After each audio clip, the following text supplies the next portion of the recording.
আপনারা জানেন যে একটা নতুন সরকার যখন দায়িত্ব নেয় বঙ্গভবনে সেই পরবর্তী শপথটা অনুষ্ঠিত হয় নতুন সরকারের।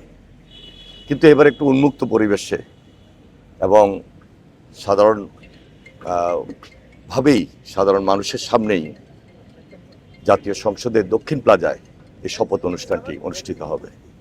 এই ব্যাপারে আমরা সর্বাত্মক সহযোগিতা করছি, সমন্বয় করছি দলের পক্ষ থেকে। আমরা বিশ্বাস করি যে একটা দায়িত্ব এবং এই দায়িত্বটুকু খুব কঠিন এবং আমাদের উপর একটা আমানত।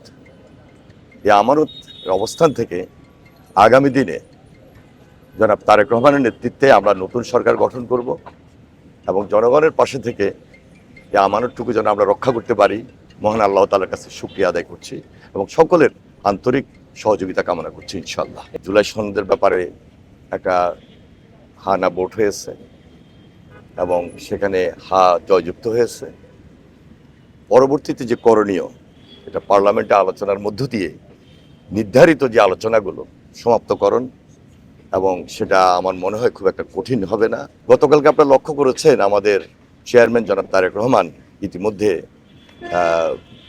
বিরোধী দলের যারা রয়েছেন তাদের সঙ্গে আলোচনা করেছেন, একটা সৌজন্য সাক্ষাৎ। এরপরও তো কিছু কাজ থাকে যে আলোচনাগুলো পার্লামেন্টে হবে, পার্লামেন্টের বাইরেও হবে। সে আলোচনা করার মধ্য দিয়ে একটা সমন্বয়ের মাধ্যমে সব কিছুকে সম্মান এবং শ্রদ্ধার জায়গা রেখেই আমরা সমাপ্ত করবো ইনশাল্লাহ।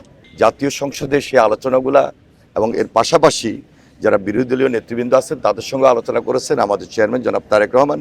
এটা খুব সহজ হবে, খুব কঠিন কাজ হবে না ইনশাল্লাহ। 13টি দেশ ইতিমধ্যে তাদের প্রতিনিধি আসবেন, কোনো দেশের প্রধানমন্ত্রী আসবেন, কোনো দেশের পররাষ্ট্রমন্ত্রী আসবেন, স্পিকার মহোদয়রা আসবেন এবং অন্যান্য যারা আছেন ডেলিগেট হিসাবে তারা অংশগ্রহণ করবেন। আমরা শহীদ পরিবারদের প্রতি গভীর শ্রদ্ধা নিবেদন করছি।